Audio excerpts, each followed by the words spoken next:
5 ఏళ్లుగా జరుగుతున్నాయి మాకు. ఇది మాకు చాలా సామాన్యమైన విషయం అనమాట. ఇక్కడున్న కార్యకర్తలు గాని, నాయకులందరూ గూడా మేము దీన్ని రోజు ప్రతిఘటిస్తుంటాము. ఈ 5 ఏళ్లుగా వైసీపీ పరిపాలనలో వాళ్ళు చేసే అవినీతి గాని, దుర్మార్గాలు గాని, మరి దుశ్చర్యలు ఇవన్నీ గూడా మాకు అలవాటు. వీటిని 5 ఏళ్లుగా ఎదుర్కొంటూ ఉన్నాం. టీడీపీ నాయకులు, కార్యకర్తలు, మహాశక్తి మహిళలు గాని, జనసేన నాయకులు, వీర మహిళలు, బీజేపీ నాయకులు అందరూ గూడా కలిసికట్టుగా ఇవాళ ఎదుర్కోవడం జరిగింది. ఈ వైసీపీ ప్రభుత్వం ఎమ్మెల్యే గోపిరెడ్డి శ్రీనివాసరెడ్డి ఓటమి భయంతో వాళ్ళ టౌన్లో ఎలక్షన్ జరుగుతుందంటే ప్రతి బూత్లో ఆడబిడ్డలు మహిళలందరూ కూడా ఎంతో సంతోషంగా ఓ పండుగ వాతావరణంలో జరిగింది. అంత వాతావరణం చెడగొడటానికి ఓటింగ్ శాతం తగ్గించడానికి దాడులకు పాల్పడ్డారు. కానీ దేన్ని కూడా ఇవాళ టీడీపీ కార్యకర్తలు కానీ, జనసేన వీర నాయకులు కానీ వీళ్ళెవ్వరు కూడా లెక్క చేయరు అప్పుడు. అదేవిధంగా బీజేపీ నాయకులు మరి రామకృష్ణ గారు కానీ వారు కూడా ప్రజల్లోకి వెళ్ళి విపరీతమైన దాడులు చేశారు, ప్రతిఘటించారు, ఎదుర్కొన్నాము. ఓటమి భయంతో ఇవన్నీ చేస్తున్నారు. ఎందుకంటే ఇవాళ నర్సరావుపేట గడ్డ మీద 20 ఏళ్ళుగా టీడీపీ జెండా ఎగరలేదు. మేమందరం కూడా నారా చంద్రబాబు నాయుడు గారికి ఇచ్చిన మాట ప్రకారం దానికి విలువను చేకూర్చి ఇక్కడ జెండా ఎగరేయాలి, డాక్టర్ గారు మీరు గెలిచి రావాలని ఒకే మాట చెప్పారు. మీ కష్టం చూసి నేను బీఫామ్ ఇవ్వడం జరిగింది, దాన్ని గుర్తుపెట్టుకొని గెలవాలి, మీకు అటువంటి అవకాశం ఇచ్చారు రెండోసారి, దాన్ని సద్వినియోగం చేసుకుని చెప్పడం జరిగింది. చంద్రబాబు నాయుడు గారు కానీ, నారా లోకేష్ బాబు గారికి వాళ్ళు ఫోన్ చేసి మాట్లాడారు. మేమందరం కూడా చాలా సంతోషంగా ఉన్నాం. మా గుండె చప్పుడు కూడా చెప్తుంది మనం గెలుస్తున్నాము. నర్సరావుపేట గడ్డ మీద మళ్ళీ 83లో ఏ విధంగా జెండా ఎగరేసాము, 2024లో ఆ విధంగా జెండా ఎగరేస్తున్నాం. 83లో ఇదే తరహా దాడులు జరిగినాయి అప్పుడు డాక్టర్ కోడలి గారి మీద కూడా. వీటిని మేము లెక్క చేయము, అసలు చాలా సామాన్యంగా స్వీకరిస్తాము. మరి పోలీస్ వ్యవస్థ కూడా కొంచెం గట్టిగా పనిచేస్తుంటే బాగుండేది. ఎందుకంటే ఉప్పలపాడు కానీ, దొండపాడు ఈ గ్రామాల్లో రిగ్గింగ్ చేస్తారు వాళ్ళు.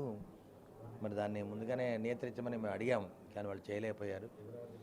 అయినా కానీ ఓటింగ్ శాతం చాలా బాగా జరిగింది. నర్సరావుపేటలో చాలా చక్కగా జరిగింది. ముఖ్యంగా దీనికి కారణం మహిళా ఓటర్స్. మరి వాళ్ళందరూ కూడా ధన్యవాదాలు తెలియజేస్తున్నాం. వాళ్ళందరూ కూడా ప్రశాంతంగా బతకాలి, వైసీపీ ప్రభుత్వం లేకుండా ఉంటే బాగుండు, మళ్ళీ చంద్రబాబు నాయుడు గారు ముఖ్యమంత్రికి వస్తే హాయిగా ఉండొచ్చు మనం.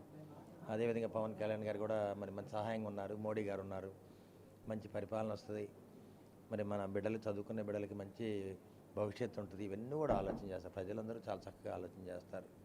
అదేవిధంగా కరెంట్ రేట్లు పెరిగినాయి, నిత్యావసర వస్తువుల ధరలు పెరిగినాయి, ఇవన్నీ కూడా భరించలేకపోతున్నారు పాపం. అంటే వీడేంటి కారణం ఏంటంటే పరిపాలన జాతకాన్ని జగన్మోహన్ రెడ్డి దుర్మార్గుడు ఇవాళ ముఖ్యమంత్రిగా ఉన్నాడు. మళ్ళీ నర్సరావుపేటలో మరి గోపిరెడ్డి శ్రీనివాసరెడ్డి అక్రమంగా ఆస్తులు 2000 కోట్లు సంపాదించాడు. ఎక్కడ చూసినా గవర్నమెంట్ భూములు ఆక్రమించుకోవటం, ఎకరం ₹1 అమ్ముకోవటం, రియల్ ఎస్టేట్ చేయటం. అదేవిధంగా 46 ఎకరాలు గవర్నమెంట్ ల్యాండ్ని రియల్ ఎస్టేట్లో దాన్ని ఆక్రమించుకున్నాడు. జగనన్న కాలనీ చుట్టూతో కూడా దాదాపు 150 ఎకరాలు ఆక్రమించుకున్నాడు. ఈ విధంగా ఎంతో దుర్మార్గాలు చేశాడు. మరి వక్ఫ్ భూములు కానీ, చర్చి భూములు కానీ ఇవన్నీ కూడా ఆక్రమించాడు. వీటన్నింటినీ భరించలేక ప్రజలు బయటకు వచ్చారు.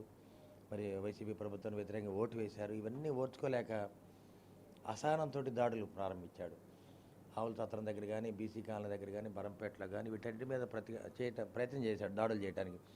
అక్కడ ఉన్న జనసేన నాయకులు, టీడీపీ నాయకులు అందరూ కూడా కలిసికట్టి దాన్ని ఎదుర్కొన్నారు. ఇవన్నీ ఓర్చుకోలేక మున్సిపల్ హై స్కూల్లో ప్రశాంతంగా ఉన్నదాన్ని చెడగొడటానికి ప్రయత్నం చేశాడు. మరి ఈ దాడులకు కారణం టీడీపీ, జనసేన, బీజేపీ కాదు, పూర్తిగా వైసీపీ, గోపిరెడ్డి శ్రీనివాసరెడ్డి. అతని దగ్గర ఉండి కార్లన్నీ బాల్గొట్టించాడు, పెట్రోల్ బాంబులు వేయించాడు. ఏటిని కూడా మేము లెక్క చేయము, మేము అతి సామాన్యంగా స్వీకరించాము.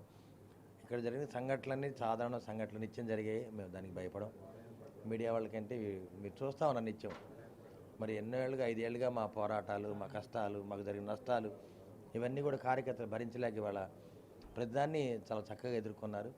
మన కార్యకర్తలందరూ కూడా టీడీపీ కార్యకర్తలకి, జనసేనకి, బీజేపీ నాయకులకి, కార్యకర్తలకి మేము ధన్యవాదాలు తెలియజేస్తున్నాము. ఇవన్నీ కూడా నారా చంద్రబాబు నాయుడు మాటగా వారికి మా ధన్యవాదాలు తెలియజేస్తున్నాం. సార్, మధ్యాహ్నం ఎంపీ గారి వాహనం మీద దాడి, ఆ తర్వాత మీపై వాహనంపై అంటే ఎన్నికల కమిషన్ చాలా సీరియస్గా తీసుకుంది, అయినా కానీ ఎందుకు జరిగినాయి అంటారు? అంటే ఇవాళ వ్యవస్థ మరి మేము చెప్పడం జరిగింది ఇంతకుముందు. స్టేట్ ఎలక్షన్ కమిషను తెలంగాణలో ఎలక్షన్ జరిగినప్పుడు మరి కనీసం రక్తం చుక్క పడలేదు, చిన్న హింసాకాండ కూడా జరగలేదు. ఆ విధంగా జరపమని అడిగాం.